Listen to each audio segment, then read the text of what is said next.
I was gifted this New York Times article, and I'm going to sit here and read it to you like I usually do.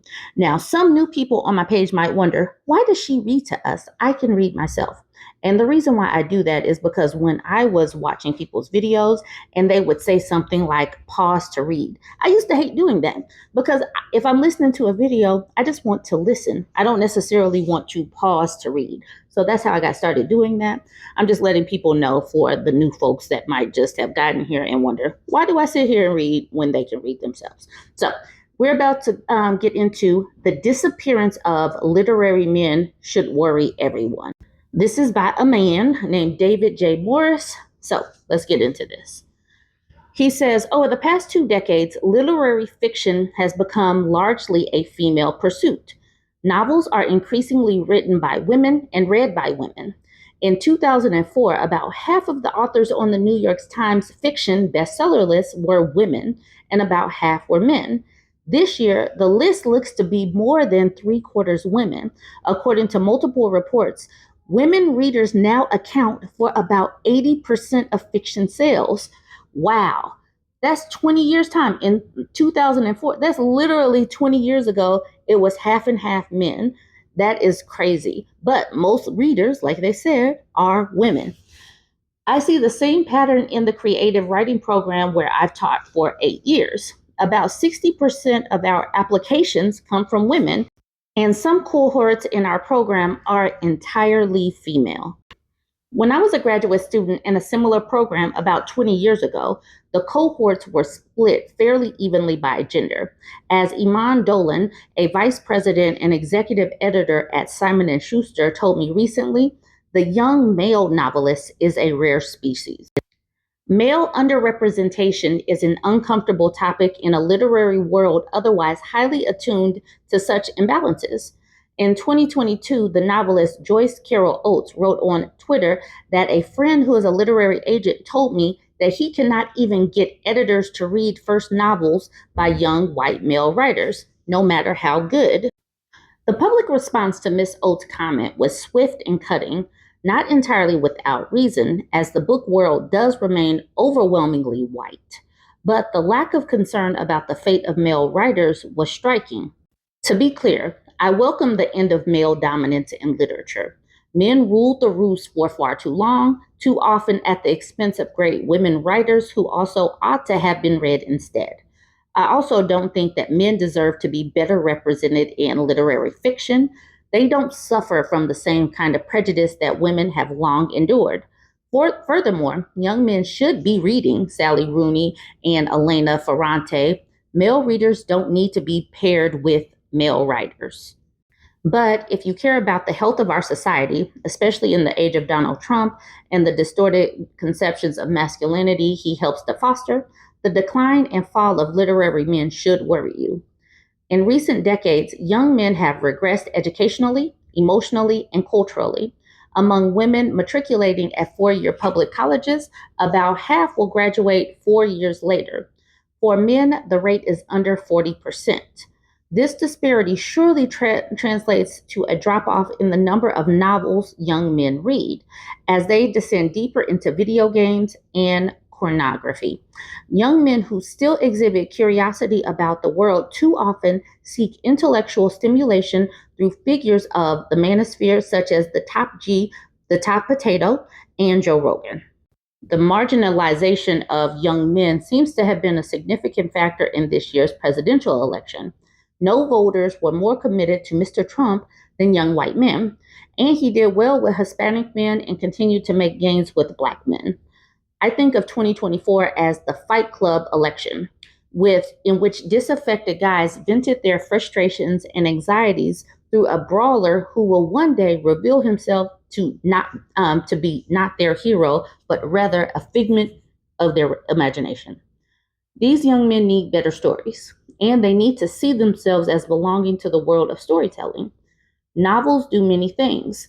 They entertain, inspire, puzzle, hypnotize, but reading fiction is also an excellent way to improve one's emotional IQ. Novels help us form our identities and understand our lives. Like many other bookish Gen Xers, I can't conceive of my formative years without the Douglas Coupland novel that gave our generation its name. This is why we need a more inclusive literary culture, one that will bring young men in from the cold. I am not saying that we should declare progress for women writers complete and now focus only on men. The question for me is what will become of literature and indeed of society if men are no longer involved in reading and writing? The fortunes of men and women are intertwined. This is why, for example, I make sure that my male students read The Handmaid's Tale. It's not just for their edification that matters. Women also benefit from the existence of better men. Here I am reminded of something that the feminist scholar Bell Hooks once wrote. There remains a small strain of feminist thinkers who feel strongly that they have given all they want to give to men. They are concerned solely with improving the collective welfare of women. Yet life has shown me that anytime a single male dares to transgress patriarchal boundaries, something I'm convinced that literature enables men to do, the lives of women, men, and children are fundamentally changed for the better. As I read that article, I'm reminded of this book that I read from Richard Reeves, Of Boys and Men: Why the Modern Male is Struggling, Why It Matters, and What to Do About It. It's also reminiscent of what Jordan Peters, is it Peterson? You know that man. And what that other, the bald dude that wears glasses, he's like an economist, what they talk about as they talk about men failing and flailing. They talk about these things, but they don't get to the root cause of it or what they really want to say. It's like they know that women are the ones that are expected to fix things. Because if it were just simply boys need to read more, boys need to do more, why is it that men aren't just creating these programs for other men and boys? Because, like the other day, maybe a couple of weeks ago, I had a Black woman in STEM, and she came to my page and she was talking about getting more Black women and other women of color into STEM. And we had these discussions about how we need to start younger, getting young girls involved in STEM and math and all that kind of stuff. We're talking about the things that women need to do to help women and girls. When are men who know that these men and boys are struggling going to come together and create an action plan? When they put these things out there, you could tell that they're trying to get to us women and ask us how we're going to fix it. Because at no point in time in history have men and boys ever been restricted from going to school, reading books, and writing books. At no time ever in history. So what is their problem? So we've talked about the disparity of men and women going to school. Women are enrolling in college at a rate of 2 to 1, 2 women to 1 man. That's the enrollment. And then obviously the graduation is going to be even more abysmal for men because men are graduating at 40% in 4 years. And that is abysmal. So they are the ones that are falling off of their education game. Nobody is pushing them out. Nobody is like restricting them from going. They are choosing not to. So I need to know what they are going to do about it. And who's stopping them from reading and who's stopping them from writing. I don't know what this man is expecting from this article. Like, does he expect somebody to swoop in and say, let's start a program for young white men to write more books? Because if men are not reading books, who's going to be writing for their fancy, to suit their fancies?